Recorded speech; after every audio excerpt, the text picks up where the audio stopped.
오늘도 이 시간 새벽을 깨어서 이 자리에 나오신 여러분들을 주님의 이름으로 환영합니다.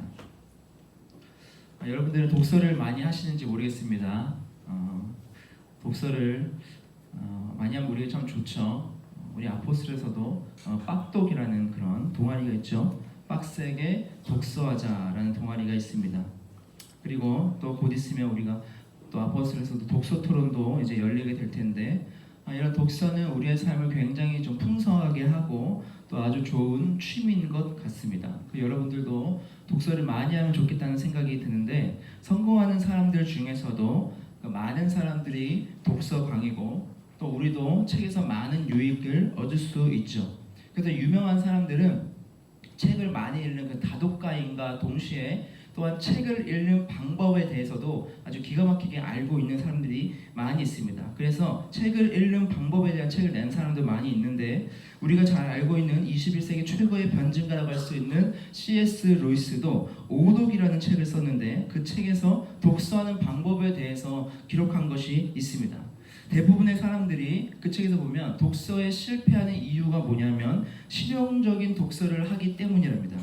실용적인 독서가 무엇이냐면 이 책을 내가 보고 어떻게 써먹을 것인가의 관점에서 독서를 한다는 거예요. 그러니까 내가 원하는 것을 이 책에서 내가 무엇을 좀 빼먹고 싶다. 그래서 책을 읽는다는 거죠. 그러다 보면 독서가 결국 자신의 생각을 강화해 주는 것밖에 되지 않는다는 겁니다.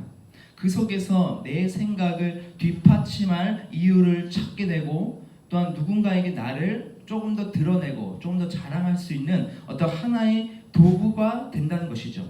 그래서 C.S. 루이스는 정말로 자신을 성장시킬 수 있는 독서는 실용적인 독서가 아니라 공감적인 독서를 하라, 그렇게 말하고 있습니다.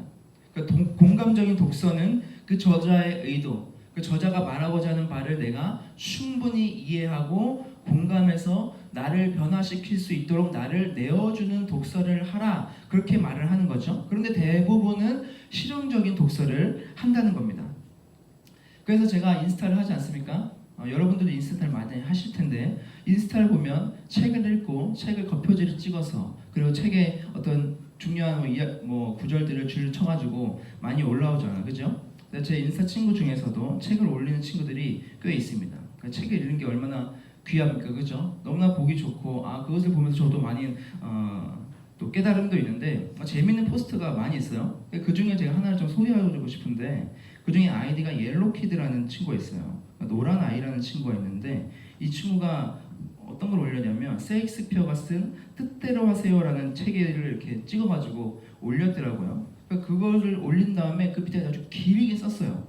그래서 여러분들에게 다 읽지는 못하고 일부분만 좀 읽어드리면 이렇게 썼더라고요. 사람을 천천히 뜯어보는 나로서는 이 시대의 연애 방식이 이해가 가지 않는다. 한순간의 모습, 한순간의 말 한마디에 목숨을 걸 만큼 사랑할 수 있다는 것이 신기할 따름. 그리고 밑에를 쭉 썼어요. 근데 진짜 웃긴 게 뭐냐면 밑에 보면 또 뭐라고 썼냐면, 막 자기가 그 책에 대해서 막 쭉 쓴 다음에 밑에 뭐라고 썼냐면, 그런데 내용은 기억이 잘 나지 않는다. 위에 길게 쭉 썼는데 내용은 기억이 안 난다요. 그리고 요즘 더워서 집중도 잘 안 되고 책을 읽다기보다는 본다고 하는 게 맞는 말이라고 생각한다. 책을 읽으면서 연애 방식이 이해가 안 된다. 말 한마디에 목숨을 걸 수 있을까? 막 이렇게 써놓다고 맨 마지막에는 기억이 또 안 난다고 이렇게 이야기하죠. 그리고 맨 밑에는 이렇게 썼어요. 어느샌가 독후감 넘버링에 집착하는 내 모습. 다음 책은 좀 곱씹어서 봐야겠다. P.S. 사실 셰익스피어의 작품 중에서 유명하지 않는 이유를 알겠다. 내용을 관통하는 무엇이 없다. 차라리 다른 희극을 볼걸. 아주 독서 천재가 났어요, 그렇죠? 셰익스피어 작품이 필요가 없다는 거죠. 근데 그 밑에 댓글이 더 웃겨요. 어떤 한 명이 댓글을 달았는데 내 애. 그리고 그 밑에 또 그 올린 친구가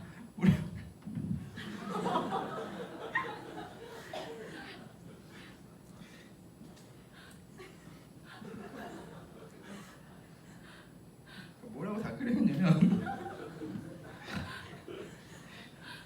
죄송합니다. 책을 읽고 사람 되자, 그렇게 그 밑에 다 그렇게 써놨더라고요. 누구 누구라고 이야기하지 않겠습니다. 우리 아포스트예요. 어쨌든 이렇게 사람이 실용적인 독서를 한다는 거죠. 많은 책을 읽어도 자기의 관점으로만 읽기 때문에 어떤 새로운 통찰이나 생각이나 이런 것들이 들어올 여지가 없다는 거예요. 그래서 책을 읽어도 그 책을 읽는 사람의 그 존재가 좀 더 확장되고 또 성장할 기회를 책을 보면서도 이렇게 놓친다는 거죠. 그런데 오늘 본문에 등장하는 이스라엘 백성들의 모습이 바로 이런 모습이었다는 거예요. 하나님께서 이 에스겔 선지자를 통해서 하나님의 말씀을 선포해요. 말씀이 그들에게 들려지죠. 하나님의 말씀이 그의 귀에 닿는 것이죠. 그런데 이들이 그 귀를 닫아버려요. 왜 그렇습니까? 실용적인 독서의 폐단처럼 자신들의 의견을 강화해주는, 자신들의 입에 단 그런 말씀이 아니었기 때문이에요. 자신들의 신념을 넘어서는 그런 말씀이었기 때문에 이 이스라엘 백성들이 두려웠다는 거죠. 그래서 그들은 선지자를 통해서 주시는 그 하나님의 말씀보다 자신의 생각과 자신의 마음을 위로해주는 속담에 오히려 더 귀를 기울이고 있었다는 겁니다. 그래서 오늘 우리가 읽은 본문의 22절에 보면 인자야 이스라엘 땅에서 이르기를 날이 더디고 모든 묵시가 사라지리라 하는 너희의 이 속담이 어찌 됨이냐. 지금 그들 사이에 어떤 소문이 퍼지고 있는데 모든 묵시, 그러니까 하나님의 예언의 말씀이죠. 그 모든 묵시가 사라지리라, 없어진다는 거죠. 그러니까 너희가 심판을 받아서 포로로 끌려갈 것이라는 이 예언의 말씀이 사라지리라, 없어질 것이라는 말입니다. 그러니까 하나님의 말씀이 그 하나님께서 주신 에스겔을 통해서 선지자를 통해서 예레미야를 통해서 주신 그 예언의 말씀이 흐지부지 될 것이고 그 예언은 사라지게 될 것이라는 말이죠. 더 심각한 게 뭐냐면 그것이 그냥 한 사람들 사이에서의 소문을 끝내는 것이 아니라 속담이 되어버렸다는 거죠. 소문 정도가 아니라 사람들 사이에서 속담이 되어버려서 회자가 될 정도로 그런 심각한 수준이 되어버렸다는 겁니다. 그러니까 하나님의 말씀, 그 예언의 말씀이 얼마나 땅에 떨어져 있는가를 지금 보여주고 있다는 겁니다. 그런데 여러분, 더 중요한 게 무엇인지 아십니까? 하나님께서 내리신 그 말씀이 누구에게 주어진 것이냐? 이방인들, 하나님을 알지 못하는 자들에게 말씀이 내려진 게 아니라는 거죠. 12장 19절에 보면 이 땅 백성에게 말하되, 우리가 읽은 이 본문에서 이 땅 백성, 내가 이스라엘 백성에게 말한다라는 이 뜻의 구절이 오늘 우리가 읽은 구절이 11구절 되는데 이 11구절밖에 안 되는 이곳에서 5번이나 나온다는 거죠. 그러니까 하나님께서 지금 이 말씀을 계속해서 누구에게 주시는 것이냐? 이방인들에게 주는 게 아니라는 거예요. 유대인들에게 주는 겁니다. 하나님께서 선택한 백성들에게 지금 계속해서 말씀하고 있는 거예요. 이방인들에게 너희가 왜 나를 반역하고 그렇게 말씀하는 게 아니라는 겁니다. 이방인들, 하나님 믿지 않는 자들은 원래 들을 귀가 없고 볼 눈이 없어요. 하나님께서는 하나님께 반역할 족속은 그들이 아니라는 거죠. 지금 누구에게 말하고 있는가? 이 땅의 백성, 볼 줄도 알고 들을 줄도 아는 유대 백성들, 그들이 의지적으로 지금 하나님의 말씀, 자신을 선택하신 그 하나님의 말씀을, 그 하나님께 선택한 자들이 하나님의 말씀을 의지적으로 눈을 가리고 있고 귀를 막고 있는 자들이라는 거죠. 그들에게 지금 하나님께서 계속해서 지금 말씀하고 있다는 겁니다. 여러분, 세상 사람들은 복음을 들어도 가슴이 뛰지 않습니다. 그들은 원래 가슴이 냉랭하죠. 그러나 가슴이 뛰어야 할 사람들은 누구여야 합니까? 바로 우리들이래요. 우리들. 하나님의 선택받은 자들, 하나님께 나와서 예배하는 자들, 바로 우리들이라는 거죠. 예수 그리스도의 복음으로 구원받고 하나님의 자녀가 되었으며 그 십자가의 은혜를 입은 우리들이 가슴이 뛰고 그 말씀으로 인해서 그 심장이 박동해야 되는데 그러지 않는다는 것을 지금 꼬집고 있다는 거예요. 그래서 지금 이 말씀은 이방 사람들, 세상 사람들에게 하시는 말씀이 아니라 저에게 하는 말씀이고 그 여러분들에게 하는 말씀이고 우리들에게 하시는 말씀이라는 겁니다. 왜 너희는 뻔히 알고 있으면서도, 뻔히 들을 줄 알면서도, 뻔히 볼 줄 알면서도 왜 안 보냐? 왜 듣지 않느냐? 눈을 가리고 있느냐? 귀를 닫고 있느냐? 지금 그렇게 말씀하고 있는 우리들에게 하시는 말씀이라는 겁니다. 여러분들은 하나님의 말씀에 어떻게 반응을 하고 있습니까? 하나님의 예언의 말씀이 떨어져도 그들에게 보여줘도 그것을 무시하고 자신의 뜻과 자신의 생각대로 그 말씀을 왜곡하고 자신의 마음에 단 말씀이 아니면 그것들을 소문처럼 희부지시키고 없애버리고 속담처럼 만들어버리는 그 유죄 지도자들과 백성들처럼 우리 또한 하나님께서 우리에게 말씀을 하시지만 우리는 그 말씀에 순종하며 그 쓴 말씀이라도 우리가 그 말씀을 받아들이고 반응하고 있냐는 거죠. 그 말씀이 우리에게 달면 먹고 쓰면 뱉고 있습니까? 마음에 걸리면 걸리는 말씀이면 우리가 행하기 싫은 말씀이면 그 말씀을 외면하고 있습니까? 소문을 만들어내고 그것이 속담이 될 정도로 하나님의 말씀을 희석시키고 있는 이 이스라엘 백성들과 우리는 얼마나 다른 길을 걷고 있습니까? 여러분들의 마음 가운데 하나님께서 주시는 말씀과 그 마음이 있을 것인데 그 말씀은 뒤로 하고 나의 유익과 만족을 위해서 내가 원하고 바라는 것들을 위해서 그 말씀을 합리화시키고 있지는 않습니까? 지금 그런 이스라엘 백성들에게 하나님께서는 이 에스겔을 통해서 말씀을 하고 있다는 겁니다. 그런데 이 이스라엘 백성들이 얼마나 패역했냐, 얼마나 악했냐, 얼마나 말을 듣지 않았냐 하면 그냥 하나님께서 그냥 말씀을 전해준 것에서 끝나는 것이 아니라 이 말씀을 에스겔을 통해서 행동을 통해서 좀 보여주도록 합니다. 얼마나 이들이 아무리 말해도 듣지 않으면 이 에스겔에게 상징 행위를 통해서 하나님의 메시지를 전달하고 있어요. 이상한 행동을 시킵니다. 이 전 장절부터 보면은 4장에 보면 이 에스겔이 어떤 그 상징 행위를 시키냐면은 이스라엘 성 모형을 만들라 그래요. 만들죠, 사람들 앞에서. 그리고 그 진흙으로 그걸 만듭니다. 그리고 그 앞을 철판으로 막으라고 해요. 그러니까 그것을 보여주면서 하나님께서 예루살렘을 버린다는 것을 상징적으로 지금 보여주는 겁니다. 그리고 에스겔이 390일 동안 왼쪽으로 누워서 지내요. 그리고 40일 동안 오른쪽으로 누워서 지내요. 너희들이 지은 죄가 이렇게 많다는 것을 그렇게 몸으로 표현하면서 지금 보여주고 있는 거예요. 자면서 누우면서 390일 동안 그리고 40일 동안 5장에 보면 자기 몸에 있는 털을 다 깎습니다. 머리털을 깎고 수염을 깎아요. 그리고 3등분으로 해가지고 3분의 1은 불로 태워버리고 3분의 1은 바람에 날려버리고 3분의 1은 칼에 맞고 그렇게 모습을 보여줍니다.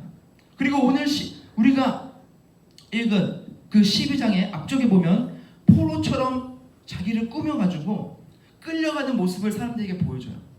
그 끌려가는 모습을 어떻게 했습니까? 뭐 어디서 잘 입고 있겠습니까? 누더기 옷을 입고 몸에 막 똥칠을 하고 더러운 것을 먹고 머리는 다 풀어 헤치면서 그런 퍼포먼스를 하면서 사람들에게 보여주는 거죠. 그러면서 말씀을 그들에게 예언을 전하는 거예요. 그리고 오늘 우리가 읽은 17절에 보면 어떤 행동을 하거든요. 떨면서 음식을 먹고 있어요. 놀라면서 물을 마셔요. 이게 무슨 거야? 뭐예요? 너희들에게 전쟁이 일어날 건데 너희가 포로처럼 잡혀갈 건데 그 상황이 되면 너네가 이렇게 떨면서 물을 마시고 먹을 때도 너희가 정말 덜덜덜 떨면서 음식을 마실 거다. 그냥 너희가 음식을 먹지 못할 거다. 그것을 지금 보여주고 있는 거예요. 여러분 한번 상상해 보세요. 자기 털을 막 날카로운 칼로 막 깎고 불을 태우는 막 퍼포먼스를 합니다. 그리고 390일 동안 40일 동안 오른쪽으로 누워서 지내고 왼쪽으로 누워서만 지내는 거죠. 단식 투쟁을 하는 것 같아요. 누더기 옷을 입고 포로처럼 행동을 합니다. 하나님께서 에스겔에게 그것을 시켰을 때 에스겔은 얼마나 수치스러웠을까요? 나는 나름 하나님의 선지자인데 하나님을 대언하는 말씀을 대언하는 자인데 누가 봐도 수치스럽겠죠. 그렇죠? 사람들은 그 사람을 봤을 때 어떻게 생각했을까요? 저 사람 왜 저럴까? 왜 저렇게까지 할까? 어떤 신학자는 에스겔에 정신병이 있었을 것이다 라는 이야기까지 해요. 근데 그럴 건 아닌 것 같아요. 하나님께서 에스겔에게 시켰기 때문에 하나님께서 그렇게 행동해서 이스라엘 백성들에게 그렇게라도 좀 너가 전해줘라. 그렇게 지금 이야기를 하고 있는 거예요. 더 충격적인 것은 무엇입니까? 이것을 보고 있는 이 에스겔의 이 충격적인 그런 모습들을 보고 있는 이스라엘 백성들은 어떤 경험을 한 자들이에요? 한번 포로로 끌려와 본 자들입니다. 포로로 잡혀와 본 자들이죠. 그러니까 그런 트라우마가 있는 자들에게 포로로 끌려가는 그런 퍼포먼스를 하고 있는 거예요. 그러니까 이들은 어떻게 더 생각했겠습니까? 왜 이 사람은 이렇게 우리의 아픔을 다시 되새기는 걸까? 이 사람은 왜 이렇게 행동하는 걸까? 우리 아픔으로 그렇게 상처에게 소금을 뿌리는 걸까? 죄를 뿌리는 걸까? 이렇게까지 생각할 수 있을 것 같아요. 분노가 일어날 수 있겠죠. 그런데 그렇게라도 해서 하나님께서는 귀를 막고 있는, 눈을 가리고 있는 이 이스라엘 백성들을 일깨우기 위해서 이렇게까지 지금 이 에스겔에게 시킨 겁니다. 왜 그렇게 했느냐? 너희들이 지금 포로로 잡혀와 있지만 너희들이 그래서 이곳에서 저 예루살렘을 동경하고 있고 그것을 향한 향수병이 너희들에게 있어서 너희 지금 이 포로 생활 금방 끝날 거야. 우리 그곳으로 빨리 돌아가게 될 거야. 근데 그것이 아니라 너희들이 지금 불쌍한 사람들이 아니라 지금 오히려 지금 예루살렘에 있는 포로로 아직 끌려오지 않고 있는 저들이 오히려 더 불쌍한 자들이다. 남아있는 자들이 더 불쌍한 자들이다. 그곳에 있는 자들은 너희보다 더 비참한 모습으로 이곳으로 끌려올 것이다. 더 수치스러운 모습으로 그들이 이곳으로 오게 될 것이다. 하나님께 반역하면 하나님의 심판을 받게 될 것이라는 것을 이 에스겔을 통해서 지금 보여주고 있다는 것이죠. 사랑하는 여러분, 이것이 오늘을 살아가고 있는 우리들에게도 하시는 말씀입니다. 하나님께서는 지금 우리들에게도 계속해서 말씀하고 있습니다. 너희들이 왜 내 말에 듣지 않느냐? 내 말에 귀를 닫고 있느냐? 내 말에 눈을 가리고 있느냐? 제발 내 말에 좀 반응해라. 내 말에 좀 들어라.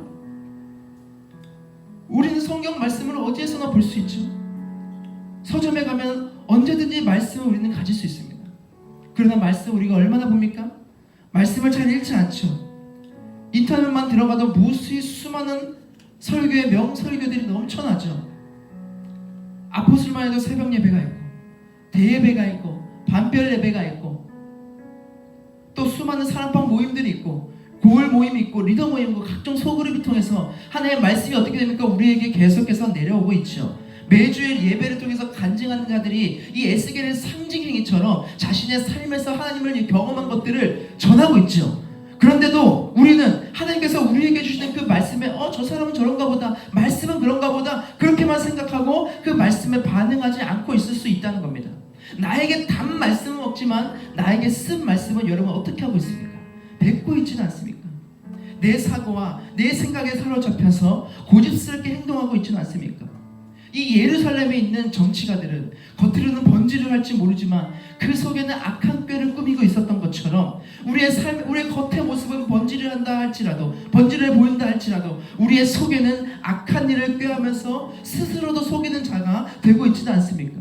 예루살렘의 그 타락한 제사장들처럼 그들의 입은 하나님을 이야기하는 것 같고 말씀을 이야기하는 것 같고 있지만 정작 하나님께서 주신 말씀은 우리가 내팽겨치고 듣기 좋은 말과 유창한 말로 하나님을 우리가 이야기하고는 있지만 그 마음에는 하나님이 아니라 나를 섬기고 있지는 않습니까?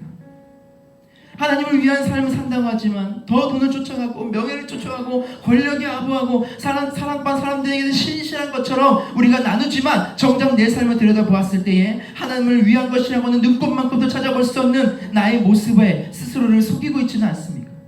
하나님의 말씀에 때로는 우리에게 쓸 때도 있지만 쓴 약이 몸에 더 좋은 것처럼 하나님의 쓴 말씀이 우리에게는 약이 된다는 것을 우리는 기억해야 된다는 것이죠.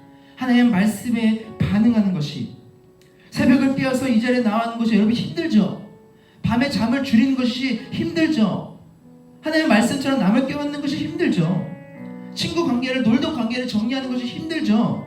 그것들 내려놓는 게 힘들죠. 죄의 자리에서 빠져나오는 게 힘들죠. 그러나 그것들이 우리를 온전히 세우시려는 하나님의 말씀이고 하나님의 뜻과 하나님의 의지라는 사실입니다.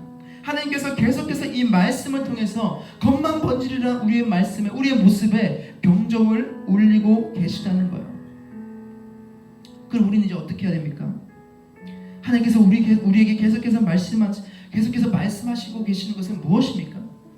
여러분, 성경을 요약하고 또는 압축하면 우리에게 말씀하는 것은 아마 이걸 것입니다. 마가복음 13장 29절부터 31절까지 보면 제가 읽어드릴게요. 예수께서 대답하시되 첫째는 이것이니 이스라엘아 들으라. 주 곧 우리 하나님은 유일한 주시라. 내 마음을 다하고 목숨을 다하고 뜻을 다하고 힘을 다하여 주 너의 하나님을 사랑하라 하신 것이요. 둘째는 이것이니 내 이웃을 내 자신과 같이 사랑하라 하신 것이라.